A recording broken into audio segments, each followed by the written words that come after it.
Brand হইতে পারস তোর জায়গা থেকে, তোরে কিছু পোলাপাইন আব্বাও ডাকতে পারে, কিন্তু আমার কাছে তুই একটা বাল। অপু ভাই, আপনার কি টমেটো ব্যবসায় লস হয়ে গেছে? না মানে আপনি যে ওমর অন ফায়ারকে নিয়ে ভিডিও বানাইতেছেন ভিউয়ের জন্য, মানে কি বলবো, যাই হোক। যদি প্রবলেম আমার সাথে না হয় তাহলে আমি তোর কিছু দেখাবো। অপু ভাই আসলে আপনি কি দেখাইবেন? আপনি তো আগেই আপনার গার্লফ্রেন্ডের সব পাহাড় পর্বত দেখায় লাইছেন।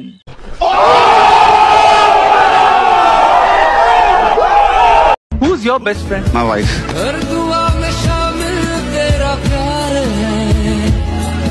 আসলে গাইস, অপু ভাই এতদিন তার গার্লফ্রেন্ডের পাহাড় পর্বত দেখায় লাখ লাখ টাকা কামাইছে, মানে লাখ লাখ ভিউ কামাইছে। আর এখন যখন লাখ লাখ ভিউ কমে গেছে, এখন সে ওমর অন ফায়ারকে খোঁচা দিয়ে ভিডিও বানাইতেছে শুধুমাত্র ভিউয়ের জন্য। নিঃসন্দেহে তুই ঠিক কথা বলেছিস। ব্র্যান্ড হইতে পারস তোর জায়গা থেকে। এখন আপনারা বলতে পারেন অপু ভাই আর ওমরের মধ্যে কি নিয়ে ঝামেলা শুরু হয়েছে? আমি তো কিছুই বুঝতাম পারতেছি না।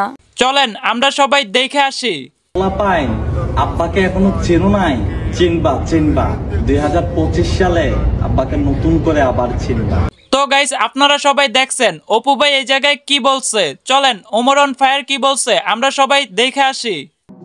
যারা বলে এই বছরই শেষ, সামনের বছর থেকে এক নতুন আমাকে দেখবেন, বিশ্বাস করেন ভাই, আমি কখনোই তাদের কোনো পরিবর্তন দেখি নাই। গাইস, আপনারা অপু ভাইয়ের ভিডিওটা দেখছেন, ওমর অন ফায়ারের ভিডিওটাও দেখছেন। আসলে এই জায়গায় ওমর অন ফায়ার যেটা বুঝাইতে চাইছে, কিছু কিছু পোলাপান নতুন বিয়ে করে কাপল ব্লগিং শুরু করে দেয়, কিন্তু বিয়ের আগে বলে তাদের বউকে কখনো অনলাইনে আনবে না, কিন্তু দিন শেষে তারাই কাপল ব্লগিং ভিডিও বানায়। गजब बेइज्जती है।